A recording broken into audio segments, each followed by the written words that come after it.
Breaking news this hour, we're learning more about those 11 hostages released to Israel within this last hour. Twin 3-year-old girls were released, Yuli and Emma, along with their mother. So were several other children, ranging in age from 12 to 18, also set free.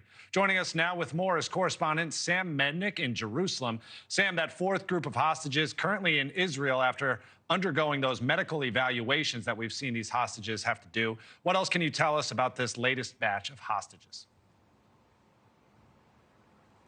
That's right. This latest batch, 11 people have been released. They are undergoing medical treatment right now in Israel. Israel's military said that they are with them. Once they go have this initial round of medical treatment, they will be reunited with their families. A lot of children were released in this last batch. Now, what we're also waiting to see is the release of 33 Palestinian prisoners, which is going to happen, is supposed to happen later tonight as part of this deal.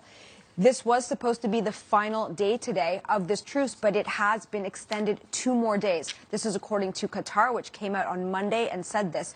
Both Israel and Hamas are on board with this. What that means is that there's potential 20 more hostages that will be released, 10 for each of the days of the ceasefire.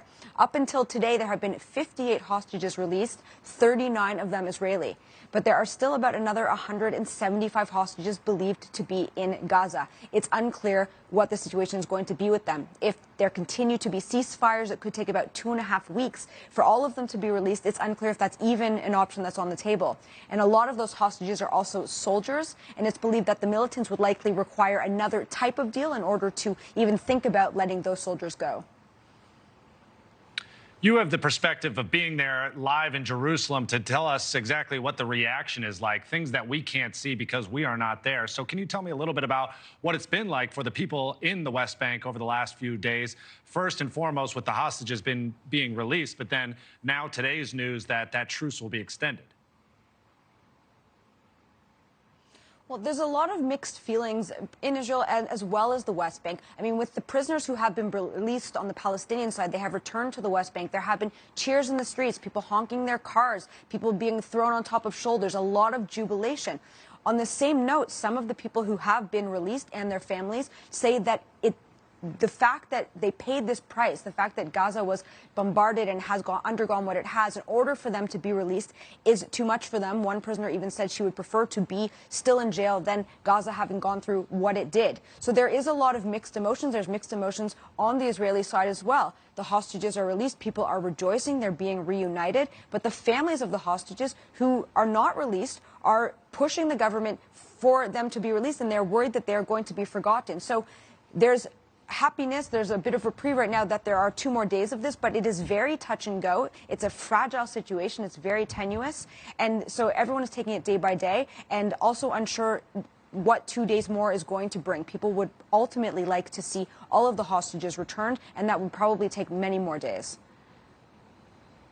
Sam, the president of the United States saying that 2 days will accomplish a lot when it comes to delivering humanitarian aid. That's 2 more days that more trucks can actually go within Gaza. But at the same time, in the last hour, I spoke to someone who explained some of the logistical roadblocks of actually getting that humanitarian aid inside of that border. So can you vouch to anything that you're seeing out there, the difficulties of actually transporting those goods from Israel into Gaza?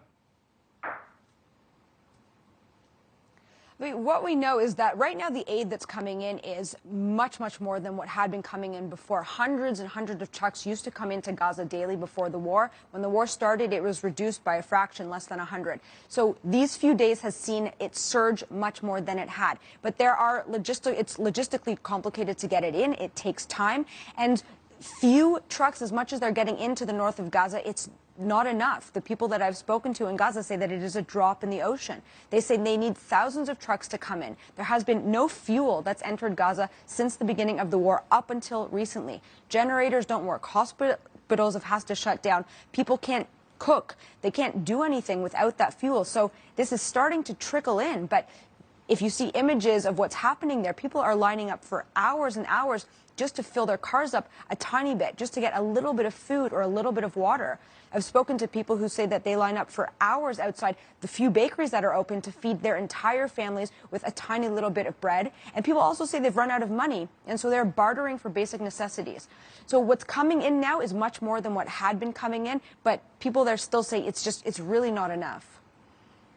Sam Mednick live from Jerusalem. Thank you so much. Let's now bring in Avril Ben. Thanks so much for watching. Just go to joinnn.com to find NewsNation on your television provider. And don't forget to click the red subscribe button below to get more of NewsNation's fact-driven, unbiased coverage.